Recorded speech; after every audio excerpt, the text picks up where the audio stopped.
Cause how you walking with a lion got me feeling like Micah. I've been on the way to team on my back like a biker. Shorty want me with a star, but you lucky if I invite you. We can take it to the next spot. They yelling like Prescott. Everybody like, there ain't no breaks, no rest stop. We tryna get your head chopped. The whole club yelling. Everybody. Here we go. Here we go. Victory Formation Podcast. This is the funeral edition. We know how to put the fun in funeral. I wore my black shirt so that we could be, so we could finally put this season to bed. Just wish I had a black Cowboy shirt so I can put an X to their name. That's okay. You're beautifully black. It's okay. I'm gonna be. Yeah, that's right. I'm just. My skin is the how I feel, man. Like such a sad time. Like why didn't we start this podcast last year when we had so much fun? Or the last 3 years when we were 12-5. It's our first full season. It's like we brought the bad luck. Nah, you can't. I'm refusing to blame us on this. There's too many variables that we've talked about. How try to get this team better and that. Nah, we're a positive in this. If they would just listen to us, it'd be good. Yeah, no shit. I mean, how much? It doesn't cost anything to listen, Jerry. Why did the Cowboys hate us, man? Why don't we hate the Cowboys? Is the better question. Like, I don't know why they. Serious. When you sit and think about it, my daughter summed it up because she's not a big fan of sports or anything, and you know, I tell her all these things, and the Cowboys lost again, blah blah blah. And she asked me flat out. She goes, "Dad, why do you make yourself sad? Why do you still fall? I mean, it's just a game. It's just a team, and it's a game. You can just change the channel." And I was like, "Oh, you're so logical right now." My unlogical fandom is like, "What? No, you stick with your team, whether in thick and thin." And she's just like, "Why? It makes you sad." And I'm like, I didn't have anything to say. It's like, why don't you just turn the TV off? Like, just don't watch it. I'm like, if I could do that, I would do that. If I could just turn it off, I would gladly do that. Where were you 27 years ago? Yeah, it's like saying, man, my arm hurts. Like, well, why don't you just cut your arm off? I'm like, if I could do that, I would. That's the old, like, you tell the doctor it hurts when I do this, and he's like, well, just stop doing that, man. What's your fucking problem? Yeah. It makes no sense. Like, it literally makes no sense being a fan of and at least with us, I can kind of understand it. Because it's been years where we've been good and we had hope. But there's some teams I just do not understand how they can be fans. How are you a Jets fan? Cleveland Brown? Like, are you a Jets fan? Oh, how are you a Jets fan? Like, I would be so upset. Like, last year they gave you a lot of faith. Like, it was like NFL marketing that was pumped into the Jets. They're like, you know what? We're making the Jets a team this year. We're getting Aaron Rodgers over there. We're going to let them draft every running back in the NFL draft. We're going to get New York Jets back on the map. And then fast forward to fucking Sunday, and everybody's like, what's crazy is they have the same amount of points as they had last year with Zach Wilson. It's like it's been no different. No different than it was last year with Zach Wilson. And everybody's like, as soon as he's gone, oh, man. Yeah. They I think they've fallen into the Aaron Rodgers where you have to Aaron Rodgers, he's just a fraud. Like tiptoe around that guy. Could you imagine being in that building and having to tiptoe around somebody that is supposed to be your that teammate? dude could get me fired. Yeah, if you were down the roster type player, you can't piss him off because he'd be like, yeah, get that guy out of here. I need someone else. And he's like, do it. He's like, I don't like how this guy runs his curls, and that's it. But you know who I blame? But you know who I blame for Aaron Rodgers? Owners, LeBron James and Tom Brady. Because those two guys performed at a high level for so long, they had regular type people believing, man, Brady played until he was 45. LeBron is still kicking top 15 in the league at 40, whatever. I can do this. And so they had these fools out here struggling. Man, Aaron Rodgers looks terrible. Just terrible. And they just think he can still do it. So it makes sense. And, that Lakers experiment that they're having with Bronny and everything, that shit's falling apart in front of everybody's eyes. Yeah. Well, see, everybody knew that. It was one of those things where it's never going to happen again. So they had to get it done. He's not he's better than 99% of the world. Then the NBA, as Talk about far Bronny? as NBA terms, he sucks. He's not good enough to be in the NBA. I mean, the motherfucker had a heart attack, right? And then didn't play for almost a year and a half, and then they just rushed him back. They're like, "You need to get ready. You're gonna make the Lakers. You're gonna," and it's just before your dad can't play anymore. I think that's all it is. His dad's agent was his agent, and he told everyone, if you draft him, it's a waste of a draft pick. He'll go overseas. Only the Lakers can draft him. Yeah. So they let it be known. It's like that whole NBA should have said whatever, let him go. Like that's what because he's it wasn't a threat to anybody. They're like, okay, he's not going to contribute. In NBA terms, he's terrible. He's not ready for the NBA. He needs to go overseas or. No, they've already done it. He got designated to the D League last week. Yeah, he's going to come back up. He's going to be bouncing back and forth and back and forth. He doesn't need to bounce back and forth. He needs to go to the D League for a year. He needs to go overseas for a year. He needs to stay in college. He needs to stay in college. But part of me can understand why they did it, because that's never gonna, if this is something that happened regularly, I'd be like, this is a dumb move. But this is never gonna happen again. Never gonna happen again. So to say, oh, he played on the court with his son, that's a pretty good feather in his cap that he can say 20 years from now. Plus they don't remember it like it is. Plus, there's not going to be another situation where the dad wields as much power. Also, exactly. There could be other teams. I mean, because let's see who there could be. It could be anybody that could have a son that's 17 years younger than him. That's right there on the cusp of playing. But they don't wield played long enough. Yeah, they don't wield the power to say, hey, sure don't. You need to draft him and no, there's no way. Because Dirk played long enough to possibly have a son play. Chris Paul's playing long enough, and who else? Vince Carter played long enough, but none of them had kids good enough to make the NBA. Those are the only none of them had the power that even if they had a kid that was borderline, they couldn't have got him in the NBA to play. LeBron James still carries a big stick. Yeah, and of course that'll never happen in the NFL because Brady's the one freak of nature that played for 20 years. Nobody else is going to play. Oh, and I don't know quarterbacks. Punters play till 47 too. Yeah, that might be kickers and punters. And kickers. Morton Anderson played a long time. I remember that. It's because they don't. It's the go run a straight line. We might see a fucking good one because they don't get hit. They don't have CTE. They don't have aches and pains. They might pull a groin every once in a while, but that's your boy Stephon Diggs is making. Man, he's making business decisions left and right. Yeah.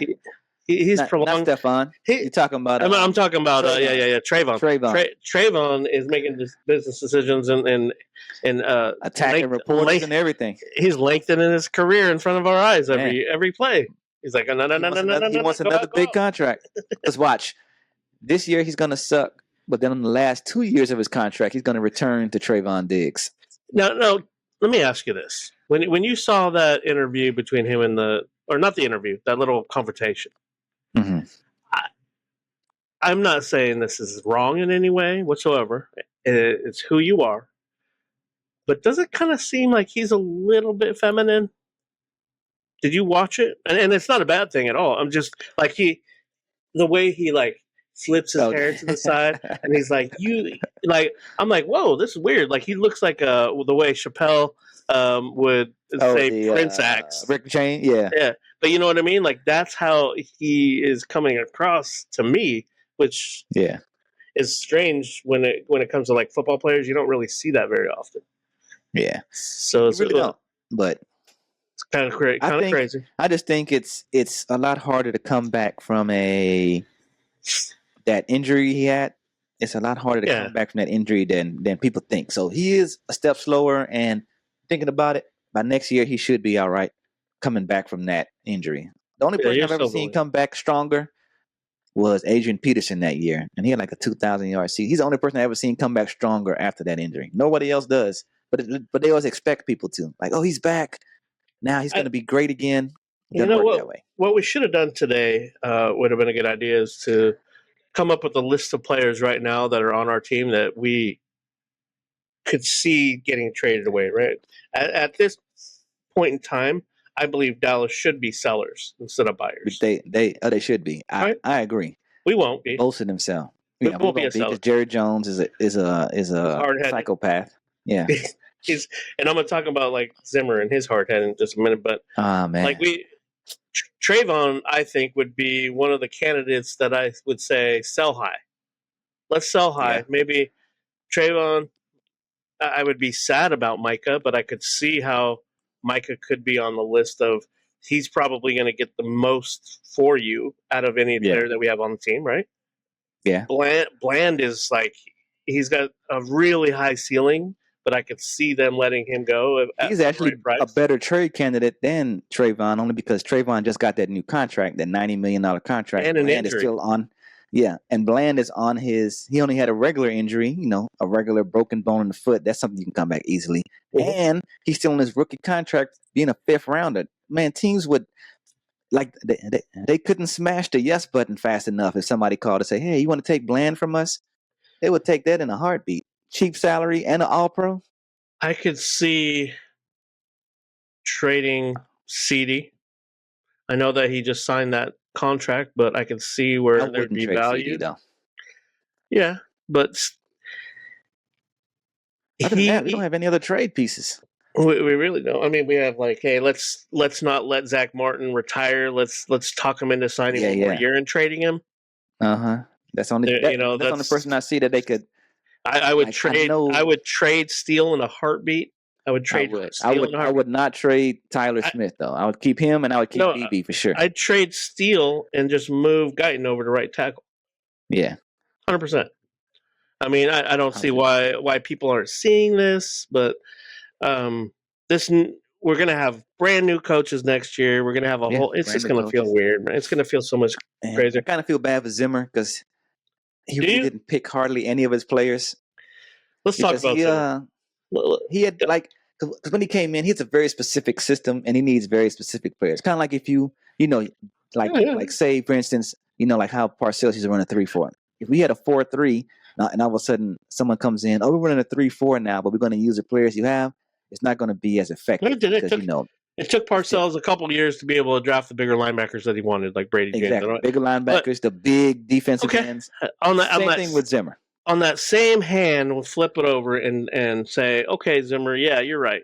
You didn't have, but he's coming in here with this 1998 defense. I don't care who you draft. Nobody's going to be able to stop anybody with a 1998 defense. Yeah, he got to evolve, man. There's no evolution whatsoever in any of our game. Our offensive coordinator just continues to keep calling the same plays, the same plays. I cannot wait. It's crazy, bro. Before the season, I was very pro Mike McCarthy, but at this point, I'm like, I cannot wait till he's gone. Like, please get him out of here. I know that you had to leave and you couldn't watch the whole game, right? But did you see? Yeah, I had a basketball game. Did you see the one pass where Dak hit CD where it was like they motioned across and then Dak it was like a play action and Dak moved away from the motion and hit CD over the linebacker for a first down. It was like, oh wow, that fucking play was awesome. That was crazy. Let's run a lot of plays like that. Yeah, right. They ran that exact same play in the third quarter. Where Dak threw the interception. It was the same. Dak was just waiting for CD to get open. He kept pumping and finally let it go. And that corner was like, it's all by myself. Yeah. Freaky athleticism. Yeah. They don't have that was like their bright spot. Like, oh, wow, look at this play. We're going to fucking let's add this. They're all excited. And then they ran it twice. Now, see, the one thing people hated about Kellen Moore is what we need right now. Like, I think Kellen Moore would have been an asset on this team, but he is more innovative to where he doesn't run the same plays over. Now, Mike McCarthy's chicken is not seasoned very well. You know that. That's all it is. We have no fucking flavor in our offense whatsoever. That's it. He's like, hey, this play worked in 1998 with Donald Driver and keep running it, and Greg Jennings. Like, so it'll work now. You know, I wonder how many times Dak's athletic these cornerbacks are. I wonder how many times in Dak's ear in the headset he's just run it again. Yeah. Like, do the exact play, but on the right side. He's like, side. Like, too many yards. Trick them. Too many yards. They'll never guess that we're running the same play, but to the other side. Let's do that. They'll never guess it. This last game, they're like, Zeke is averaging over 5 yards a carry. Get in here, Cook. Get in and average 2 yards a carry for us. That show was crazy. Like, Zeke actually opened up a little bit. It was like, he did, man.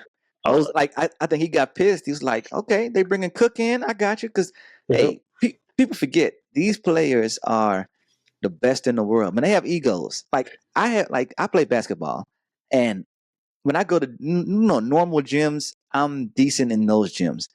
And I have an ego like I play in the NBA, like I'm Klay Thompson.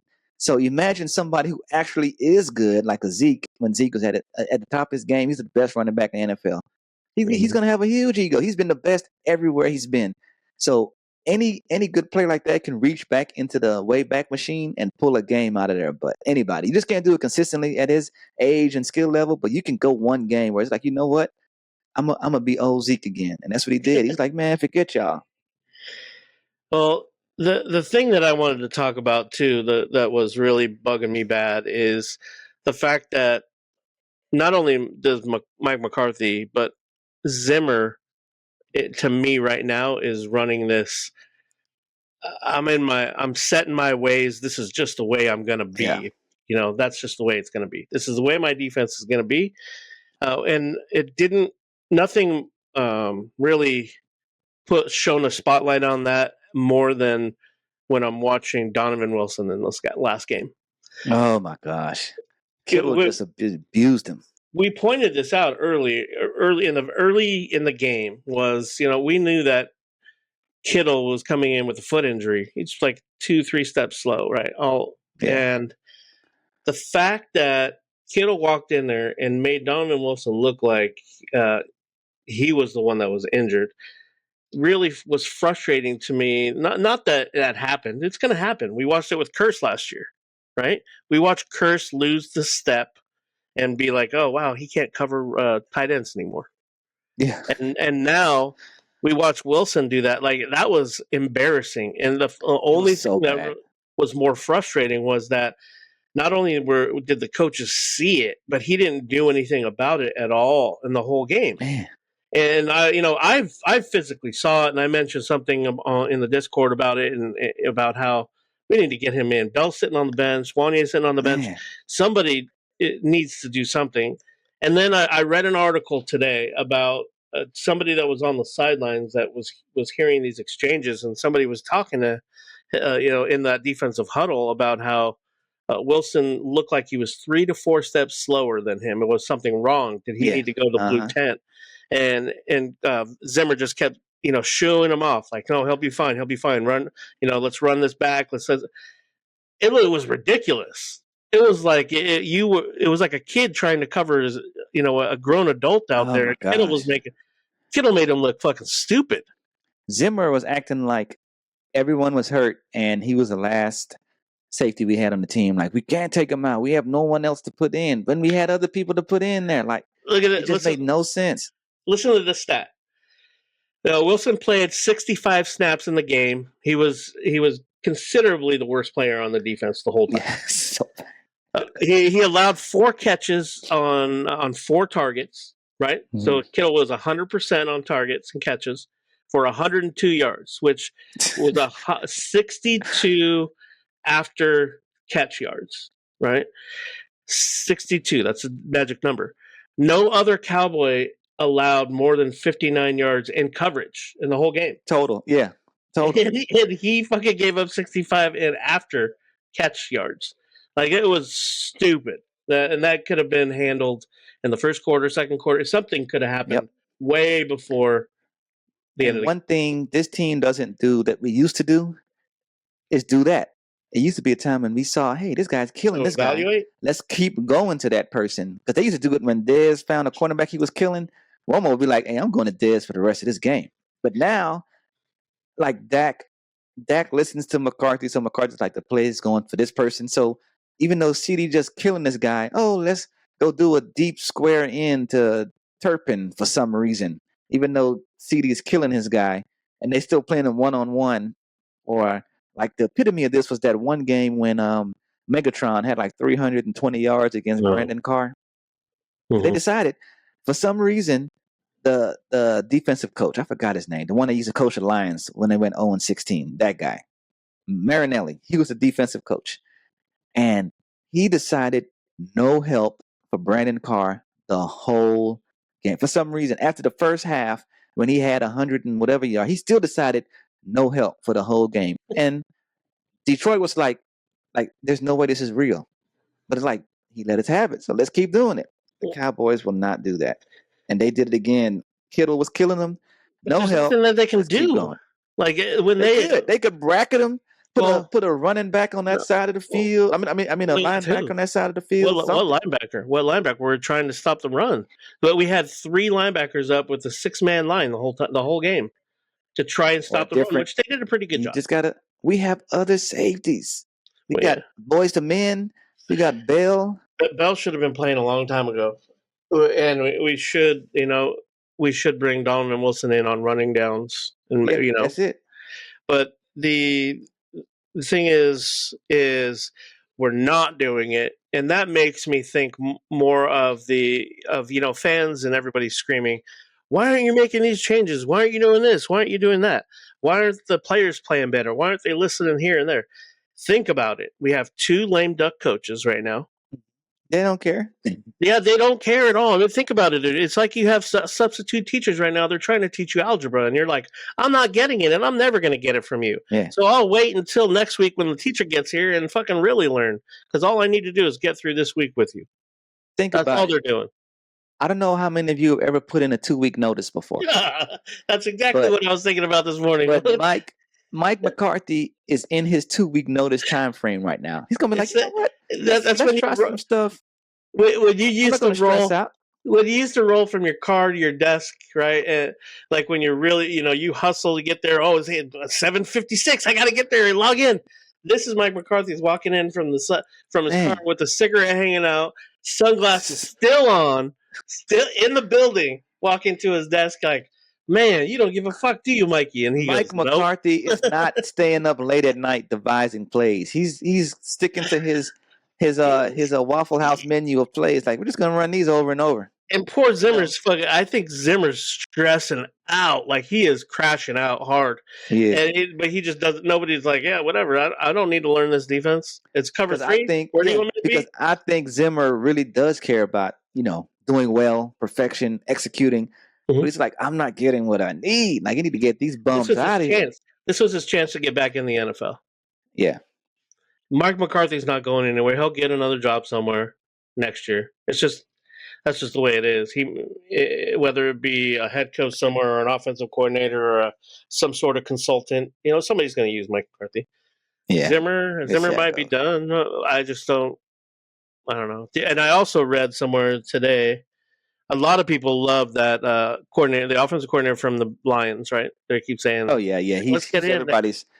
He said he wanted to go to the Bears. Yeah, he wanted to go to the Bears. Then the Bears were like, "Yeah, we're going to hang on to Eberflus," and he's like, "Well, yeah, you guys are smart." Yeah, that was a very dumb move. But anyway. Oh well.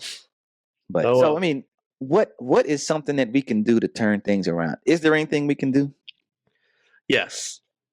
I really do think there's a lot of things that we could do. We can just play football and get to next year. Yeah. Just somehow get to next year without any really bad injuries. Yeah. Because all the silver lining is there. I mean, obviously, yeah, I could be a mathematician right now and be like, you know what? We're not out of this. There hasn't been too many division games played. I hate that. We can turn this around. We can make a run at this. And look at what the Eagles did last year. We can be an opposite of what the Eagles did last year. Yeah. It happens. I remember that one year, the year before we got Zeke, when Romo got hurt, and 15. he came back against the Dolphins and threw that touchdown, and we won that game. But then he got hurt the game after that. Wasn't that the Green Bay playoff game where Dez dropped the ball? No. This is the year when the year before we got Zeke, when we lost so many games. Yeah. And so that was a year when, I'm saying. We didn't. Wait, hold on, time out. Let me get my timeline straight because I'm not listening to anything but the timeline right now. Uh-huh. We drafted Zeke in 16, right? 16, so 15. 15 was the year that Dez dropped the ball. My dad died that year. So that was the year that Dez dropped that ball, wasn't it? Then the next year we drafted Dez and No. Nah, it was the year before that when Dez dropped the ball. Because the year before we got Zeke, we ended up going like 4-12, and that's how we got the number 4 pick. We were terrible. Romo got hurt. He came back against the Dolphins for one game, and then he got hurt again for the rest of the year. That's true. And that year, the only reason I'm bringing it up is because that year our whole division sucked. I think the team that went to the playoffs was 7-9. So for the whole season, even though we were terrible, there was still hope that we could make the playoffs because our division was terrible.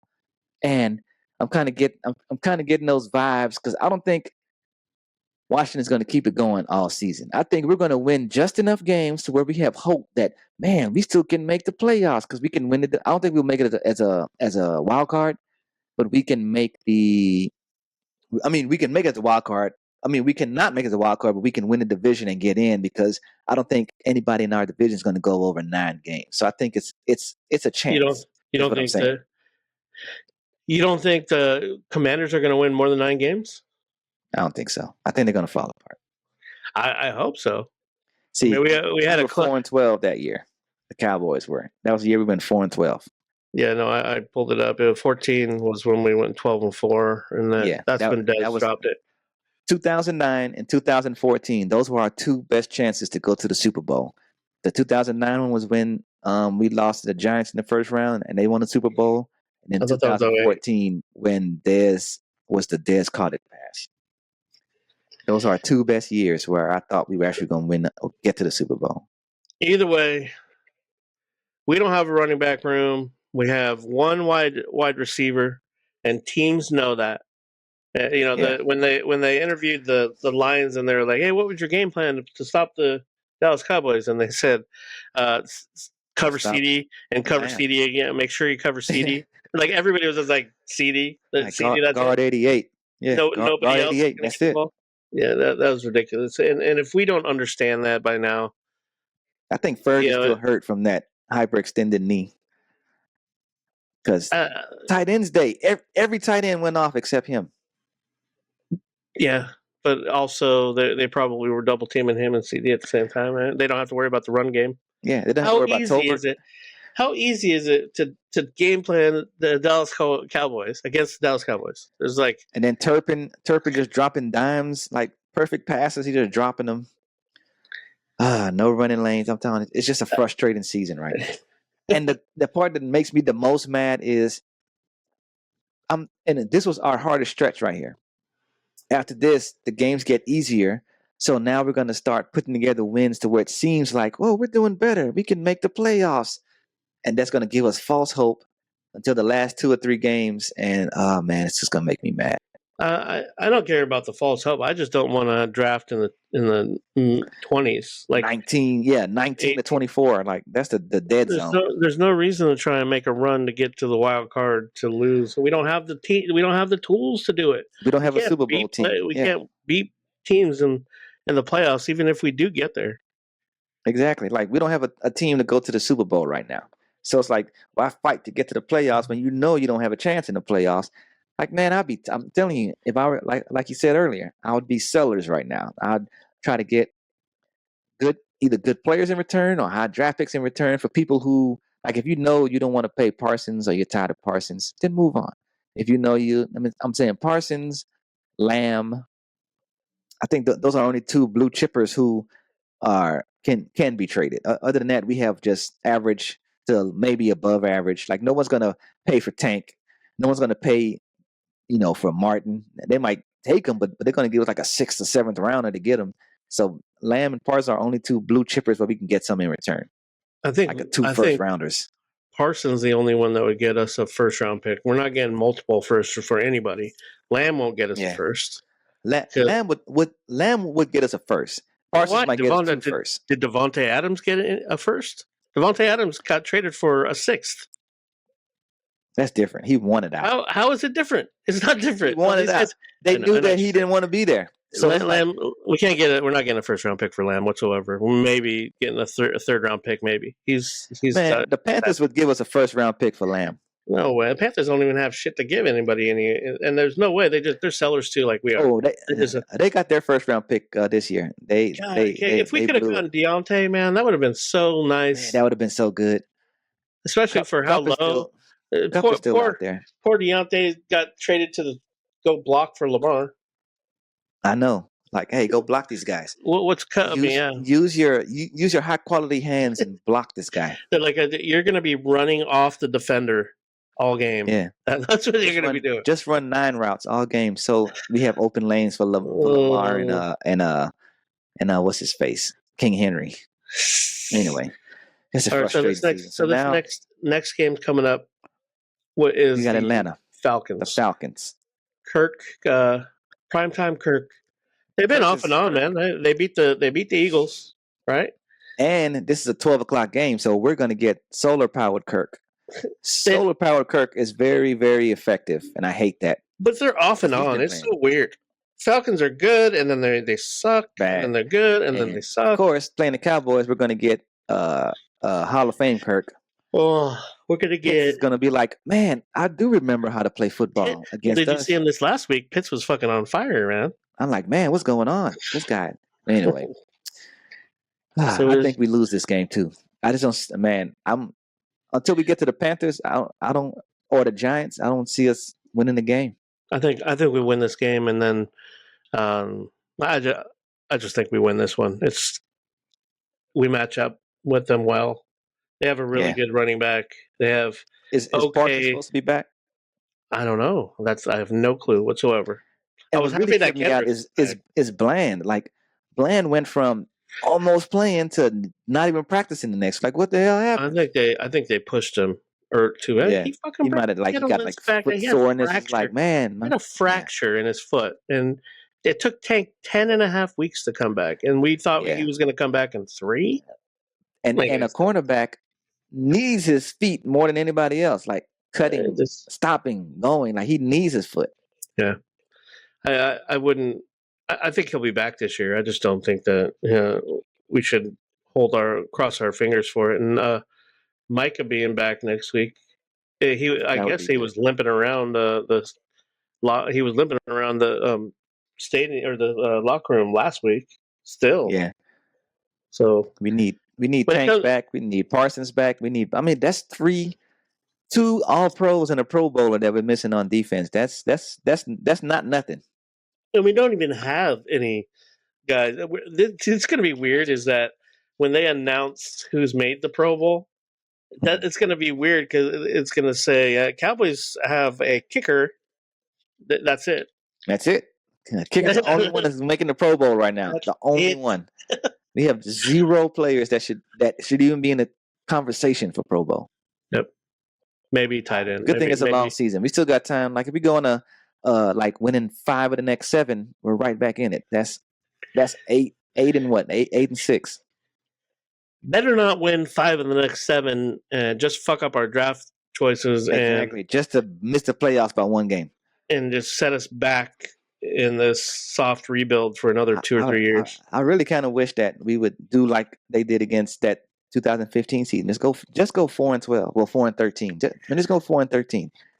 Punt on this year. Fans will understand if you punt on this year, get a new coaching staff in there, and then draft who you want.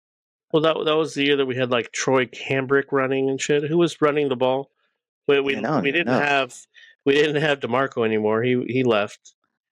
It was the dude that stole the cologne from Dillard. Randall. To put the cologne in his underwear at Dillard's. It was him and like little guys like that. Like we didn't have anybody. Man, I forgot who was on that team. I'm going to tell you right now who was on that team. We had, of course, Jason Garrett was the coach. Scott Linehan, offensive coordinator. Rod Marinari was defense. We had Matt Castle. He was the quarterback. We had Darren McFadden. And Jason Witten was there. Yeah. James Hanna. This was Witten coming back. Remember, this was old Witten that he shouldn't have come back. J.J. Wilcox. We had Dan Bailey on that team. J.J. Wilcox was the safety. That's the guy that I was talking about. That was the safety that was a quarterback in college. Yeah. Tyrone Crawford, Doug Free. Man, we actually had a pretty decent team. Crawford was trash. God, and who was their running back? Rolando McClain. Sean Lee was on that team, but Rolando McClain. That was just trying to make the NFL. Rolando McClain. That was badass. Yeah, because that was when he first got there. 2016, Rolando McClain was the good one. Yeah, but he wasn't on the Cowboys. He was on the Raiders. Nah, he was on there on 2016 because he played his last game with us. Yeah, what I'm saying is Rolando McClain was good when he was on the Raiders. When we got him, he was trash. that his last year before we left, he was serviceable. I remember he still had that interception against the Seahawks going down the middle of the field, and he used to hit hard. He was like Roy Williams. Yeah, was it anybody other than John Randall, or I'm not John Randall, but the running backs? We had Darren McFadden. Oh, that was a broken arm, Darren McFadden. That was when he broke his arm when he was swimming. Remember? Who's that? Yep. Oh yeah, he fell in the pool. Yeah, I remember that. He was at a barbecue. Yeah, yep. Gavin Escobar. We had Randy Gregory. Rip Gavin Escobar. Man, Greg Hardy was on this team. Anthony, we had David Greg Hardy. Greg Hardy was throwing girls on the guns, trying to practice for the UFC. Escobar was right before he passed away. This is a who's who of old players we had. When people say, "Hey, tell me what the most random NFL player in your brain is," stuff like this is what you could say. That's what I remember. We had Lucky Whitehead on this team. This is crazy. Oh, fucking Lucky Whitehead that couldn't return a punt for fucking his life. Oh my god, I think he had one return. Bryce Butler was on this team. This is Lael Collins. Bryce Butler the one that beat the 49ers? Who was that receiver that caught the ball with Romo when he had his broken... No. That's Jesse Jesse something. Jesse Holly. That was Jesse Holly? Yeah, remember he won that competition in the Michael Irvin. It was a reality show, and he won the competition. Yep. I actually watched every episode of that competition. Bro, you know what I saw the other day when I was playing around with Prime? Do you remember Pros versus Joes? Oh, yeah, I remember that. That's a ridiculous show. I watched like a half an episode. I was like, this was the most ridiculous. This was the time of like when they were trying to find any reality TV show that was possible. And they're like, all right, we can be athletes. That shit was funny. That's how off the rails we've gotten with the Cowboys. We're just going and reminiscing. We're just ignoring this season completely. So I think it's time to end it. So you can go get something to eat, man. All right, bro. You're hungry. All right, man. So we'll see you next time. Hopefully we'll have some good news next week after we play at Falcons. We'll have a good Scooter video. We'll have sounds from the sideline, and we'll have some answers. We'll see next week. So we'll see how it goes. Either that or y'all take it easy. Say goodbye to the people, Eddie. Either that or we'll get closer to a better draft pick. Yeah, that's it. So but you know what it is. Don't go to bed angry. Don't go to bed angry at the Cowboys either. But don't go to bed angry at your kids or your loved ones. Make sure you're kissing them goodnight. DC for life. Always. It's always how it is.